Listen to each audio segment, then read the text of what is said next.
Hey everyone, thank you for joining me for my review of Season 4 of Cobra Kai. I absolutely love Season 3. If you saw my top 10 shows of 2021, you know that was my number 10 show, and I was super hyped to get into this season because I absolutely love that one. So, does Cobra Kai keep its heart, or the absurdity of it all overtaking it? Let's talk about it. This season of Cobra Kai follows our favorite karate shenanigans as Johnny Lawrence and Daniel LaRusso pick off right where they left off in Season 3, trying to set aside their differences as they try to combine forces with taking down Cobra Kai. However, Kreese recruits Terry Silver to help him improve Cobra Kai so they can win the All Valley tournament. Let's start off with the good. The show's tone is here and it's turned up to 11. The cheesiness, the cringe-worthy jokes that are great. It's not bad. It feels just right because a lot of this show is built in the 80s, and the music, the choices they use, the action, all the fun of the characters are all here in returns, and it just makes the show just so enjoyable to watch in 30 to 40 minute chunks. And on the kids side, it has love triangles, teen angst, especially now that some of the kids are a bit older in this season. Especially LaRusso's youngest son, he has a bigger part in this season, and he's gotten to show a little bit of angst himself. School fight, pranks, people getting jumped. So much was going on with the kids in this season where they were just in constant conflict. But it's not all doom and gloom. There's a lot of heart, a lot of joking, especially between people like Eli and Dimitri and their nerdy relationship budding and growing closer after the conflict they had in season 2 and 3.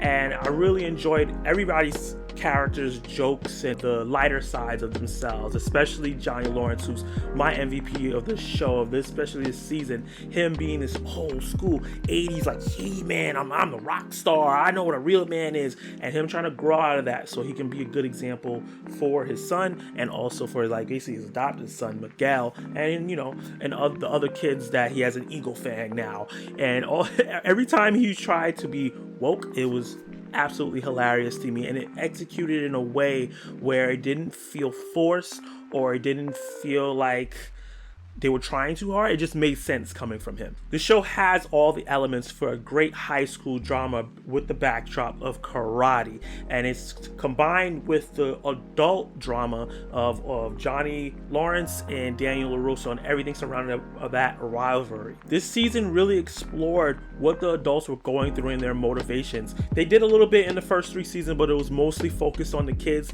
This one, the adults are more in the forefront, and we saw that they just can't let go of the past. They're trying to teach kids that are in high school to be better and make better decisions, but they can't let go of the past themselves. Each of the adult characters, and it's in the forefront when it comes to LaRusso and Lawrence. Where it felt like the show was saying the kids need to make better decisions, the kids need to make better decisions, it was in this season where it felt more like they were pointing the finger at the adults and the fact that they think that they're doing such great jobs in terms of the little Russos, that they think these perfect parents. And when you watch their kids in terms of like Sam, how angry she is and how out of control her life feels to her, even though everybody sees her as this princess, she doesn't feel that way. She feels like she's locked in a cage and she wants to get let out. And we see the decisions of her parents and how they negatively impact her and push her to a more aggressive side. And also on the flip side, now that the younger brother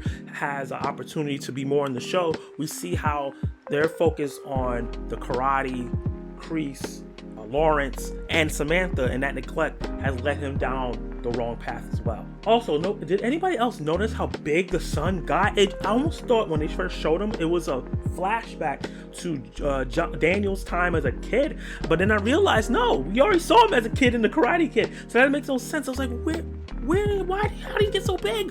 We also saw it with Johnny Lawrence as well. He couldn't get past his defeat by Daniel LaRusso and also his relationship with Kreese and everything about losing Cobra Kai, and that also kept on bringing him constant conflict with him, and also pushing Miguel way too hard so he can show that he's the superior sensei, and not learning and seeing what Miguel wanted and trying to push all the things that he wished he did with Robbie on Miguel instead of just doing it with Robbie. There's a lot of decisions that the adults made that made me kept shaking my head like, oh my god, just do a little better for these kids because they're in danger. These kids can really hurt themselves. They already have, and it felt like it was escalating more and more in this season. It was getting crazy. And on the flip side of that, even though the kids had a lot of going against each other, a lot of tension, a lot of fighting, it felt like each of them started to feel like, why are we doing this? Like, you feel like they were starting to think, do we even remember why we're fighting, why we're doing these things anyway?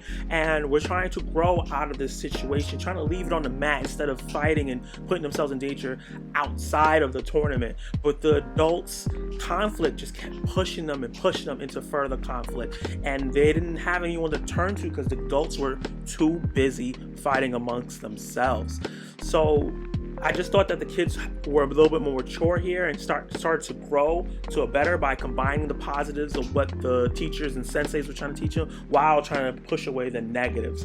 And they couldn't fully push those negatives away until the adults got to a point where they can accept that they may be wrong. In terms of this season, Miguel, who's usually the protagonist of the show, this show started with his point of view, was pushed to the side a little bit. And the highlights of this season were Robbie, Tori, and Eli, which each of those characters' motivations and background getting fleshed out a bit more, and we spent a lot more time with them. And the finals of the tournament and everything going on with the tournament was more from their perspective, and I was more invested in their characters than I was Miguel, which is crazy because he's always been my favorite character in this show for the first 3 seasons, but he took a severe step back. But let's talk about the action. Yes, the fighting throughout the season was pretty good, but the finale, those last 2 episodes with the All Valley tournament, we had Cobra Kai led by Kreese Silver, and now they had Robbie and Tori leading the pack and some other students that they recruited.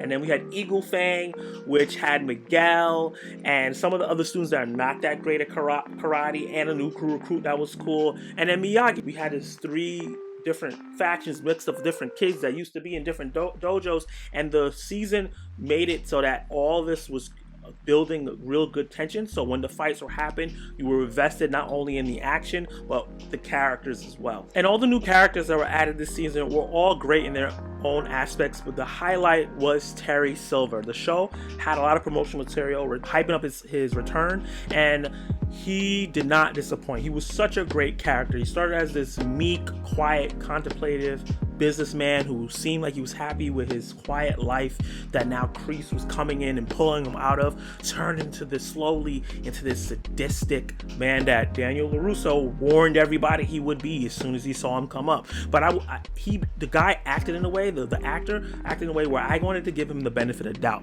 Maybe he was better than Kreese, but he turns out to be worse. We have now a more scary antagonist, more scary villain than Kreese, which I thought was impossible. So now let's talk about the bad. So the show still has a lot of heart, but it seems like the creators decided to turn up the absurdity knob a little too high, where there's like an absurd, crazy moment that the kids have to do and the adults have to do almost every episode. While entertaining and while fun and made me laugh, and I enjoyed it a lot, it also took away from some of the heart and some of the more meaningful moments that we've gotten for the past 3 seasons, where we got to explore what these kids are going through and how they can progress and the things that were going on in their home life. We barely got to see any of that stuff there.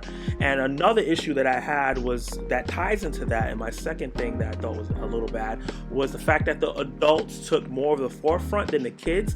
In the past 3 seasons, it felt like the kids were pushing the action, pushing the story, and the adults were reacting and trying to get control. Now the adults had a little bit too much control, but we're doing the same things the kids were doing, which caused the kids to continue to do the things that they were doing before, but we didn't get as much time with them. My favorite character in the show so far has been Miguel, and they kind of pushed him to the side to introduce all these new characters and focus on other people. So I hope that in the next season, which I'm pretty sure with the way that this season ended, that we get a more focus on the kids, we get Miguel to progress and do more, while still balancing all the adult storylines. Now let's talk about the verdict. With all that said, I think that the show was still great. I had a lot of fun watching it. I was glued to the screen when the fight action was happening, especially during the All Valley tournament. I think that the next season has a lot of potential to be a banger. It might even be the final one, depending on how they do things. The action, the comedy, the absurdity,